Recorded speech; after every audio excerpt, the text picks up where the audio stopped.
Saya Nia Rahma, seniman dan juga pemerhati lingkungan.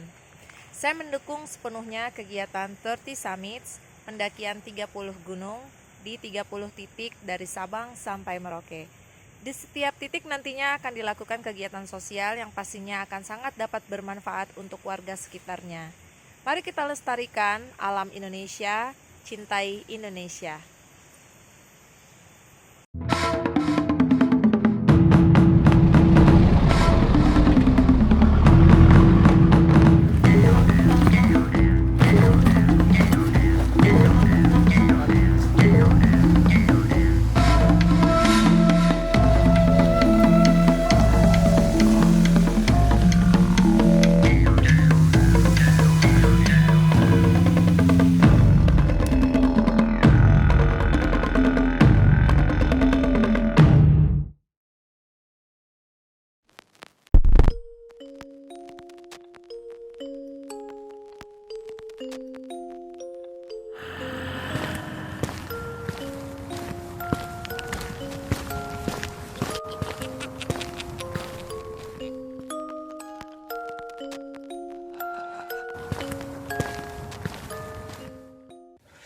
Bismillahirrahmanirrahim.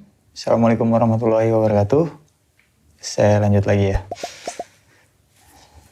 Jadi sudah 3 tenda teman-teman, 2 tenda yang berlima, saya sendiri tetap di situ. 1 tenda saya sendiri. Tidur. Saya masuk tenda, saya miring posisi tidur, saya miring ke kanan. Saya ingat banget saya miring ke kanan dan tiba-tiba panas. Panas lagi. Padahal sebelumnya saya berdoa bahwa ya Allah jangan sampai kejadian seperti 2 malam sebelumnya saya mengalami hal yang dimulai dengan hal yang sama, merasa panas dan ada kelanjutan yang tidak mengenakan kejadiannya. Menurut saya tidak mengenakan. Baru saya memejamkan mata dan tiba-tiba kembali panas. Panas lagi. Cuman bedanya adalah saya merasa punya teman di luar. Ada 2 tenda lagi. Punya teman 5 orang di luar tenda saya gitu. Walaupun di tenda berbeda, tapi tidak jauh jaraknya.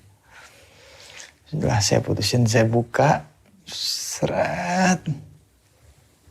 Saya buka tenda. Masih gelap. Chamber center saya nyalain, senter nyala. Saya coba keluar tenda. Cep. Mati lagi. Senter saya kembali mati.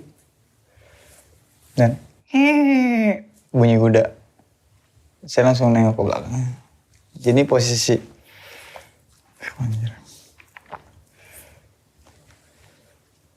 tenda saya di sini. 2 posisi tenda. Jadi membentuk 1, 2, 3. Membentuk letter U. Otomatis begitu saya keluar tenda, saya ngelihat posisi tenda rombongan. Saya nggak bisa sebutin. Tenda 2 rombongan ini, 1 rombongan ini, yang 2 tenda ini ada di depan hadapan saya, depan tenda saya. Otomatis ngelihat, ada kelihatan. Cuman bunyi suara kuda itu dari sisi belakang tenda saya gitu. Saya langsung beranikan diri untuk melihat karena saya merasa saya punya teman. Saya balik badan, saya melihat ada 2 kuda. Dia turun, ada 2 sosok yang turun dari kuda tersebut. Truk. Loncat saya bersamaan, saya langsung nengok ke depan lagi dan tenda itu hilang.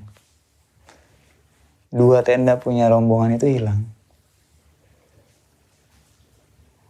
Saya langsung, oh ini pasti cuman halusinasi, ini cuman permainan pikiran. Pikiran saya seperti itu, tapi mereka jalan tek. Kelihatan. Kedengaran yang bunyinya.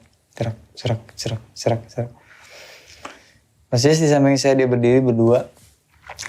Dua sosok itu berdiri. Dan sangat jelas bahwa saya melihat seorang atau 2 orang prajurit yang tampilannya benar-benar seperti prajurit. Pada umumnya prajurit menggunakan lagi-lagi kain jarik, rompi dan gelang emas, gelang lengan ya di sini. Cuman ada 1 kalimat yang dikeluarkan dari salah satu sosok tersebut. Ayo ngiring. Ayo ngiring berarti artinya ayo ikut. Oh, insya Allah. Diam saya kan. Saya memastikan bahwa ini adalah sesuatu yang bohong, sesuatu yang tidak mungkin, bahwa ada dua sosok yang datang dan bilang saya ayo ikut itu atau ayo ngiring. Tapi kenapa tenda teman saya itu hilang? Tenda saya masih tetap ada. Pada saat mereka bilang ayo ngiring, sudah. Saya beraniin diri, saya tanya, mau kemana Pak? Tidak menjawab sama sekali. Diam saja. Saya tanya lagi, mau kemana Pak? Lagi-lagi menjawab, ayo ngiring. Beliau membawa tombak. Dua sosok itu membawa tombak. Saya nggak bilang orang ya, maksudnya dua makhluk itu membawa tombak. Dan hanya mengucapkan kalimat itu, ayo ngiring. Ya sudahlah. Saya balik, saya awalnya madep sini, ini tenda teman saya, dan dua sosok itu di sisi kanan saya. Jaraknya nggak jauh, sekitar 2 meter dari tempat saya berdiri. Saya coba agak bergeser ke sini, madep. Nah, sini, terus saya bilang, mau kemana Pak? Dia hanya tetap mengucapkan ayo ngiring. Dan tombaknya dipindahin ke kiri, Al megang tombak di kanan, tombak dipindahin ke kiri, dan mengarahkan tangannya seperti mempersilahkan bahwa silakan gitu. Ya sudahlah. Dengan posisi saya yang di sini, belakang saya tenda. Saya balik badan mengutari tenda saya keluar. Saya ke belakang, ke arah kuda yang tadi ya. Ke arah kuda yang tadi. Tapi tetap nggak ada kuda. Saya jelas mendengar bahwa itu adalah bunyi kuda gitu. Dan suara orang turun dari kuda kan loncat brak gitu, kedengaran. Tapi ternyata nggak ada kuda. Saya jalan, beliau itu berdua, dua makhluk itu ngikutin saya. Saya jalan, saya berhenti. Karena bingung mau jalan kemana gitu kan. Saya nengok ke belakang, tangannya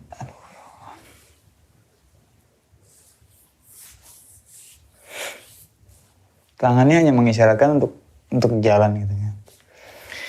Jadi jalan itu ya nyebrangin sungai. Udah saya jalan. Begitu nyebrang sungai, saya berhenti lagi. Tangan mereka seperti itu lagi. Tanpa mengeluarkan kalimat. Oh, sudah, jalan lagi. Berapa meter saya berhenti, selalu seperti itu. Seolah-olah mempersilahkan, sudah jalan terus, seperti itu.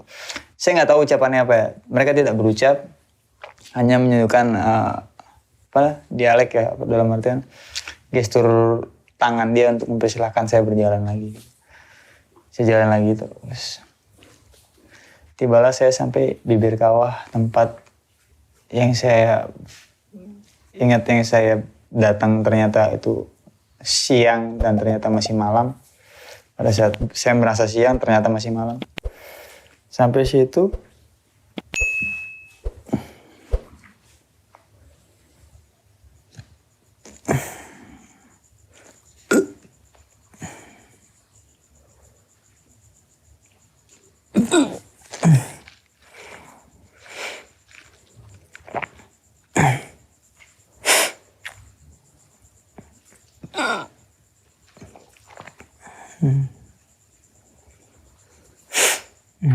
ya.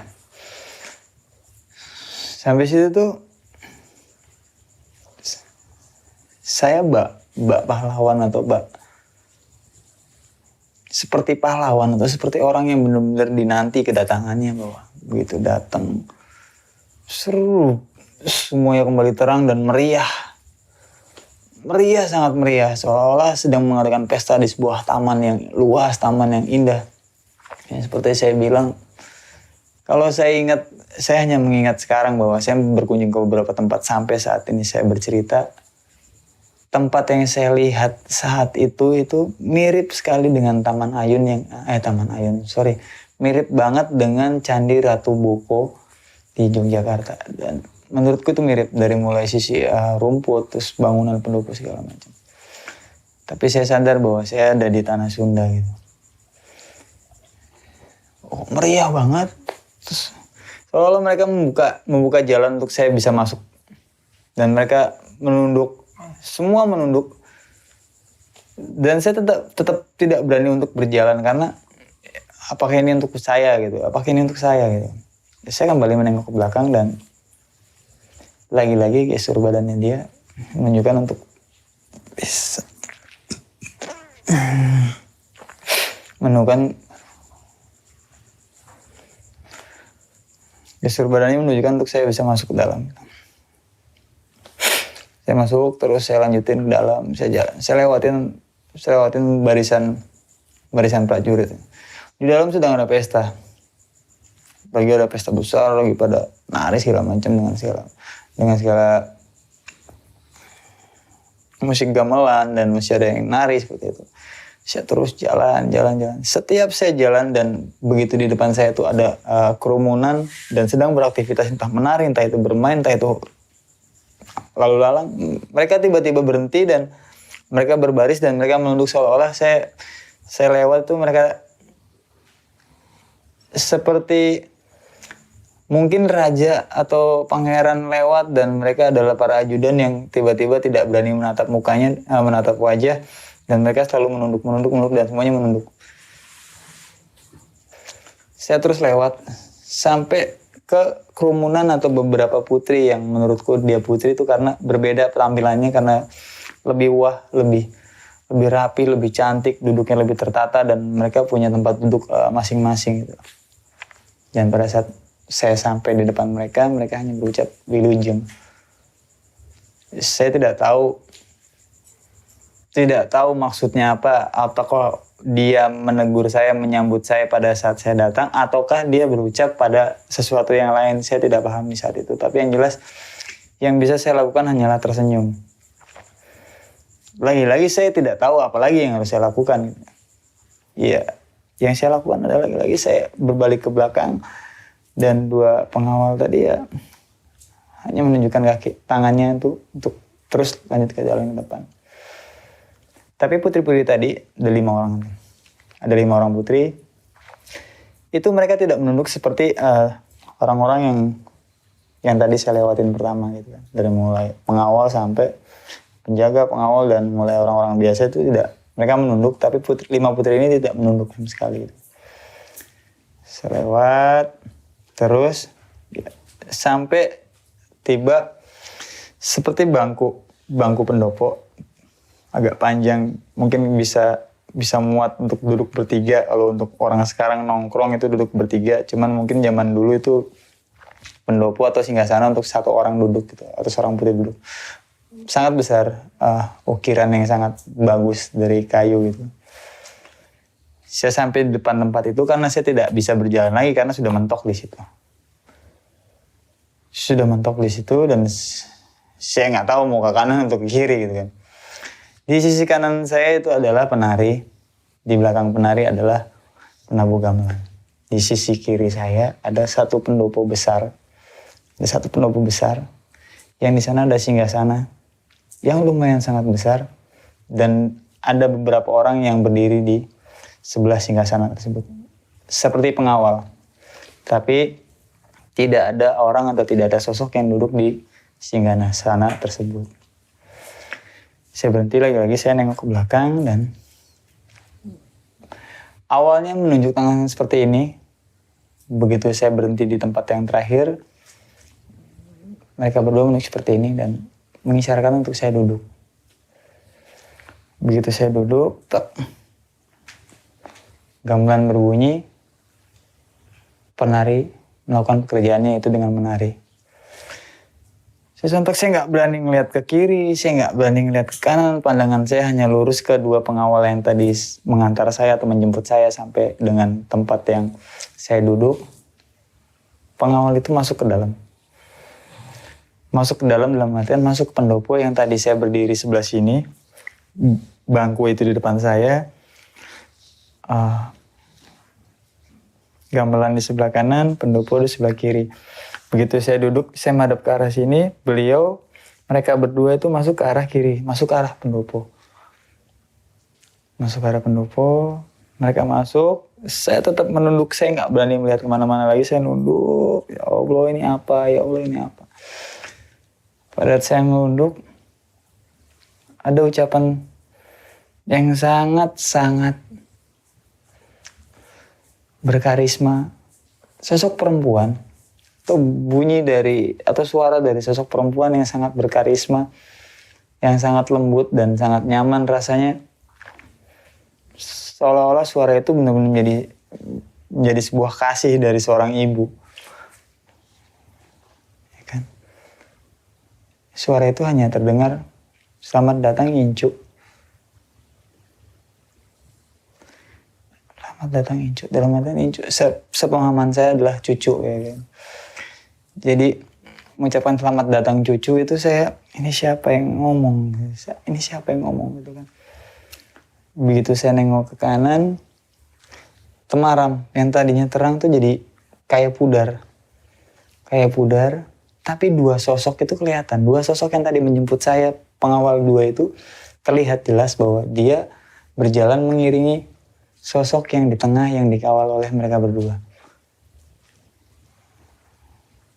Ada satu sosok yang dikawal oleh mereka berdua. Allah. Mereka jalan dari dalam pendopo, perlahan. Sampai sedikit agak terang. Dan akhirnya saya jelas melihat warna bajunya, warna gaunnya, warna selendangnya, mahkotanya, tampilan wajahnya. Dan saya sangat melihat jelas itu. Siapa dia? Tungguin kisah selanjutnya ya. Terima kasih. Assalamualaikum warahmatullahi wabarakatuh.